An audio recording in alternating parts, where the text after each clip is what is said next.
Hello and welcome to the Flix Forum podcast, where each episode we go back and we look at a Netflix original film in the order of release.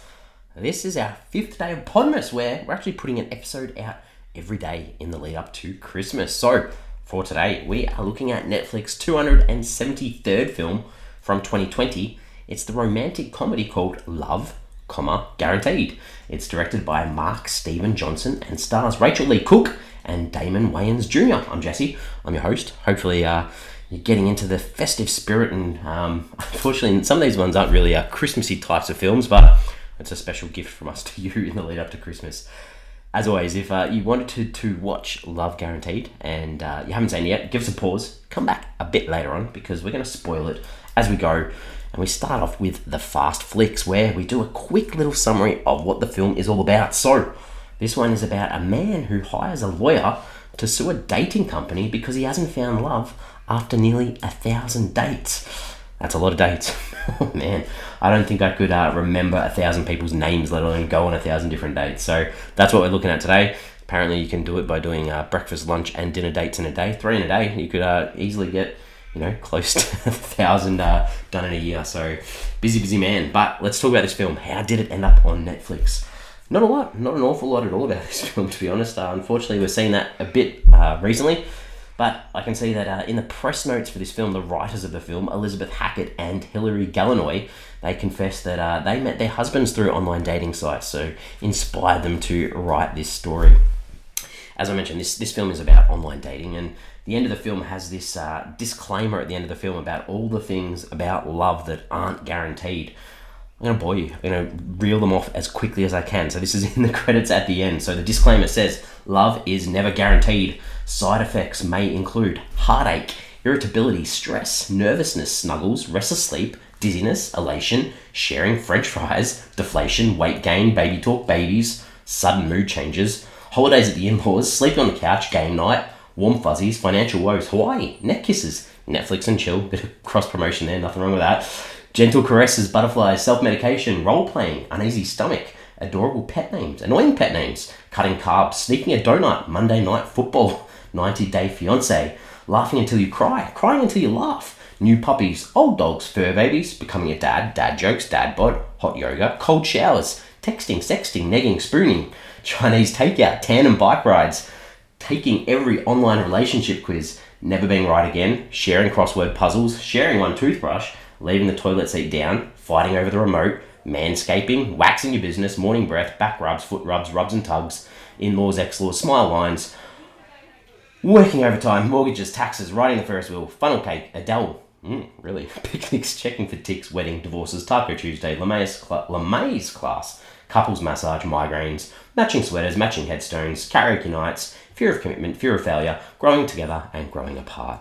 What a list. I like that list. I included it because I thought it was an interesting little list. So if you're still with us, thank you, because that was a little bit of a rant. But this film, around the world, the only other translation that was any good was in France. It's called Love at First Sight Guaranteed. So nice little change on the title. But the idea is this app, you're going to find love guaranteed through the app. So this did hit Netflix on the 3rd of September 2020.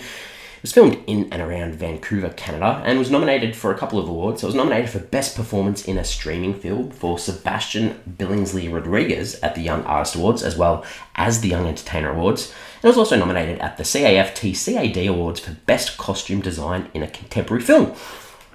Interesting. What are the critics and audiences saying about this film? So, on Rotten Tomatoes, this sits at 58% on 26 reviews. That's just rotten. The audience a bit lower at 35%. That's on more than 250 ratings. On IMDb, sits at a 5.6 out of 10 on nearly 19,000 ratings. On Letterboxd, 2.2 out of 5 on 15,500, but it's been logged by about 24,000 people. And this one has a Metacritic score.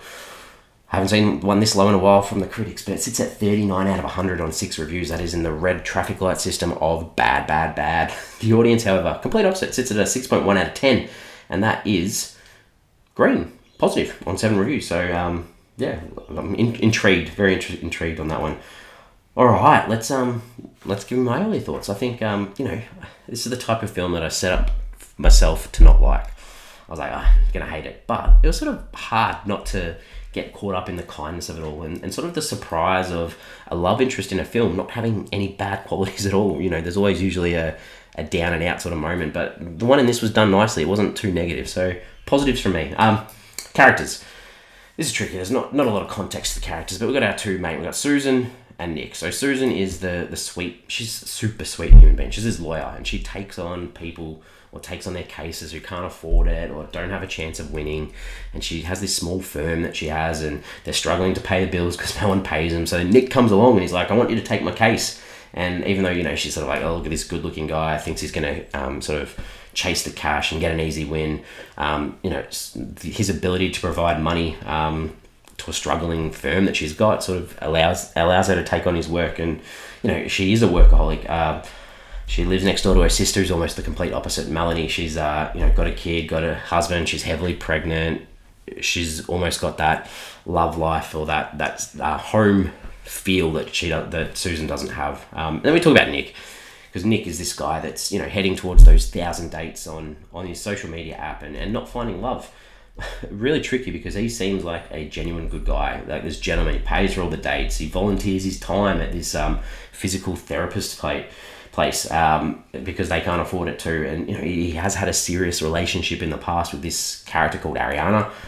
She cheated on him, he's struggling. So this is about him finding someone who's actually nice in Susan, who's working for him, I guess, and that idea of you can actually fall in love in the weirdest of ways, I guess. The only other people I'll mention, Roberto and Denise, they're Susan's co-workers. They're like a little pump-up people.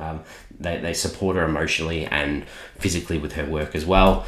And then Tamara Taylor, I've just got to mention Tamara Taylor because she is, I guess she's the owner of this Love Guaranteed app. She puts off this persona of being all chill and enlightened, but can't quote Buddha properly, and it comes across as that very snobbish sort of person. It was very interesting because she's played by Heather Graham. Very, very similar character. What we saw in a Netflix film not that long ago called Desperados, where she played this, like literally exactly the same role. So a little bit of typecasting. I didn't realize that Heather Graham was known as a Zen sort of yoga instructing love guru. Interesting. Anyway, director Mark Steven Johnson. Big kettle of fish, this guy. Like, he's got a lot of credits that you wouldn't know. So writing credits include like the Christopher Robin Disney film about Winnie the Pooh. He did some Marvel films like Ghost Rider, Elektra, Daredevil. He wrote Simon Birch. I haven't seen that film in years. I remember looking at that when I was in high school. Simon Birch, he wrote that. He wrote the Grumpy Old Men film, and also like directed some of these films too. He directed Simon Birch, Ghost Rider, Daredevil, also that rom-com When in Rome, and the Finding Steve McQueen film. So nice little range of films there from Mark Steven Johnson. All right, let's talk about some scenes. What are some scenes that I liked? What are some things I didn't? To start off with, the ones I liked. So Jerome, this old bloke that Susan and Nick are both helping in their own ways, and he sort of brings them together. I just liked every moment he was on screen. It was a nice character. It's good. If I start with that, then you're probably thinking, oh, where's this going to go? No, there's some other good bits. So there's a moment of, I guess it's like a montage, almost a cross-cut montage where Susan goes on these horrible dates, and then they're cut in between her interviewing Nick's previous dates. I thought that was really well done. It sort of gave good context. Nick and Susan, they go to the Love Guaranteed headquarters to sort of argue their case, and Love Guaranteed want to settle. So they have this big argument, and then there's like this boom moment from Nick. They turn off to storm off and walk out, and there's an elevator, and they get stuck. It's just a hilarious sort of moment while they're waiting for the elevator. Their backs to the lawyers. That was funny. I thought that was good. Gideon, Susan's brother-in-law, Melanie's husband. He has some funny moments, I guess. And it's funny when his wife Melanie goes into labour, and then there's this follow-up of Susan and Nick sort of looking after their kid while they're at hospital with the new kid. And Nick's like sort of, I'll hang around, I'll help out, it's gonna be a piece of cake. And there's just like this zoom of the camera in on the kid's face, and he just goes absolutely crazy and mental, and they've got to bribe him with ice cream. Thought that was all quite funny. And then the next morning after babysitting this kid, Susan sort of, she's late for work. She's never late for work ever. And her colleagues, Roberto and Denise, are a little bit worried, and she walks in happy and giggly, and Roberto and Denise are just like confused, and like, we can't smell day drinking. I thought that was funny as well. And then finally, Gideon, as he's just in those awkward moments, he tries to do like this group hug with Susan and Melanie. I thought that was funny too. Things I didn't like. Not much. Like really, like there's these moments where they have Susan sitting in her window, sort of contemplating life, looking out the window, drinking by herself, crying by herself.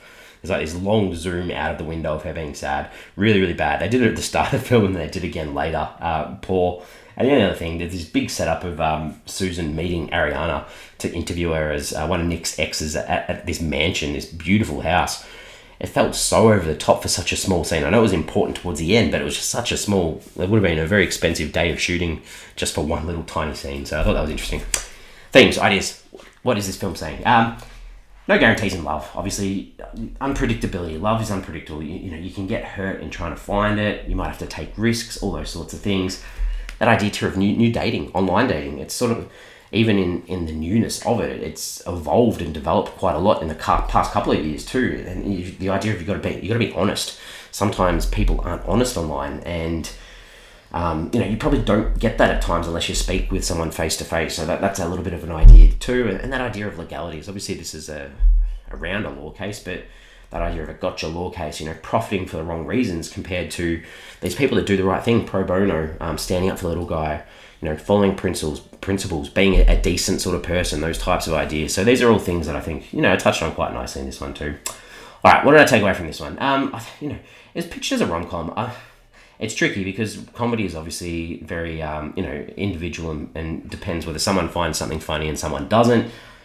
There needed to be more comedy. Yes, there were some moments for me, but not an awful lot. So I think some more laughs towards the start of the film. Yes, that would have been a little bit better. Questions, ponderings. What am I thinking? That idea of online dating, I'm just so confused because I feel like I sort of, settled down very early on that I haven't had the chance or the need to actually do online dating. So just sort of the whole idea of it blows my mind. I don't know, has anyone had, good experiences with it? Or, some people obviously married, the writers of this film ended up marrying someone that they met online. So obviously it's, it's the way to meet people these days. I just find it so weird. I'm ready to wrap this up. All right, so we give the film a rating out of 5. The lead performances really do make this work. I think, it's probably much better than it probably deserved to be because you've got these two leads that carried this film. And so I mentioned this before too. It's nice to see a film that doesn't necessarily have a lot of negativity or some moment of horrible negativity that creates that shift in the film or that, that breaking moment. So I like that too. I'm going to give it a 2.5 out of 5. Fair enough score. Not quite a 3, but 2.5 is a good score for me. We're on socials. We've got Facebook, Instagram, and X, formerly known as Twitter. Question I want to put out there for this episode was, have you ever read the fine print of an app? And because this is all about this law case, is literally the fine print of the app says we guarantee love within 1,000 dates. I know the iTunes or the Apple terms and conditions are pages upon pages. Take you days to read all the terms and conditions. So I've never actually read a full term and condition on any of those social media sorts of sites, but they're closely looked over by lawyers. So it'd be hard to argue anything against them. That's why this case, I guess, is so interesting. We're back tomorrow. We're doing it again. Tomorrow, another 2020 film. This one is a very different one because I have seen this film, but this one is a surrealist psychological thriller, and it's called I'm Thinking of Ending Things. This is directed by Charlie Kaufman, stars Jesse Plemons, Jesse Buckley, 2 Jessies, Tony Collette, and David Thewils. That's what we've got tomorrow. From memory, I watched this one that came out. I really enjoyed it, so I'm hoping I enjoy it again on a rewatch. We'll find out tomorrow, as always. Thank you.